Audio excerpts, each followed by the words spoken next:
Hey YouTube, welcome back to Trevor's Vinyl World. Hope everybody's doing well. And we are about 12 days away from the Super Bowl. I would encourage people to. There's going to be billions of dollars gambled on the Super Bowl this year, and I would encourage people to take that money that they're going to gamble, put half of it in your pocket and keep it, and the other half go to a record store, go to a garage sale, flea market, wherever. But best of all, support your local record stores and go buy some records, go buy some CDs, go buy some posters or vintage VHS tapes, posters. You'll be happier. I gambled for a lot of years, and I'm still known to go play cards every once in a blue moon. But I haven't sports bet in over 5 years. I've accumulated a lot of records, and I'm a lot happier. Get something tangible for your money. People say they're being entertained. It's like once you're gambling and you're betting on sports, you're not entertained. You're just in a everyday chase to get your money back, and you get bitter and you get mad at these athletes. And I would encourage people, take 1 year off from betting on the Super Bowl. If every year you bet on the Super Bowl, take 1 year off, go buy some records, go do something else with the money, take your girlfriend out for dinner, and you'll be surprised how the next day you're for sure going to be happy, whereas half those people are not going to be happy. But there, I'll get off my soapbox. Today I just unboxed a record, so I'm going to show that at the end here.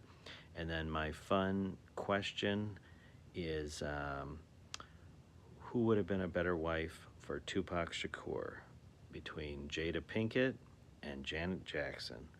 And we're just playing imaginary here. I got nothing but love for Jada Pinkett, nothing but love for Janet, and rest in peace to Tupac Shakur, who of course was shot and killed in '96. But this is just a fun what if. Tupac and Janet met on the set of Poetic Justice back in 1993. Great film. I encourage anybody that has not seen Poetic Justice. Basically, the guy that made Boys in the Hood, he was given a three movie deal because the screenplay was so good. John Singleton, he was given a three movie deal, and the second one after Boys in the Hood was Poetic Justice. So takes place in South Central, kind of a love story with Janet Jackson and Tupac, and just a great film. It's flawed, it's not perfect, but it's just a lot of what ifs, a lot of these two young stars. I mean, they were right, I think Rhythm Nation came out in '89, so Janet was more established, and Janet was a little older than Tupac. So I want to say at that time, Janet would have been about 27, and Tupac would have been a young, like 22-ish. Probably wouldn't have worked, but what if Tupac would have said the right things, and there was a whole controversy and things on the internet about Janet didn't want to kiss Tupac unless he had gotten an HIV test, and that had something to do with she already had kissed Q-Tip, and I guess she got a cough the next day, or I read something like that. I had never heard that story before.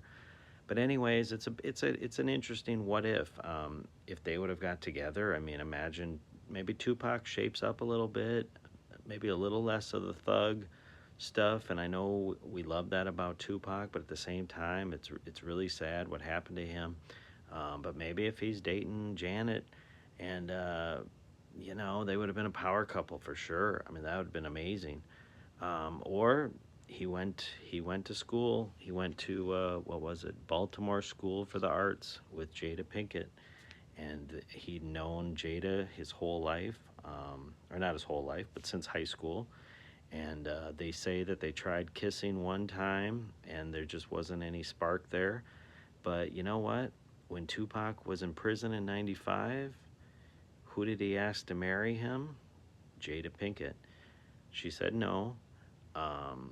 both Tupac and Jada claim that it would have been more like an emotional support, like Tupac going through a bad time in his life, and she would have been there for moral support and all that. But I mean, if you're asking a girl to marry you, you know, there's more to that story. Let's just say that. And then of course Jada Pinkett ended up marrying. Well, she ended up dating Will Smith after he left his first wife in '95.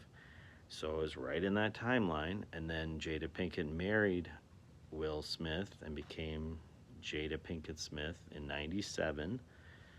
So 1 year after Tupac got shot. So these are just some interesting, just in the comments, put who you think would have been the better wife for Tupac, Jada Pinkett or Janet Jackson. I think they both, these are not bad choices. And I know Tupac was young, having fun and all that, but it's a great what if. I think that's a good one. And oh, another thing I didn't know about Janet is that her first two marriages were secret marriages.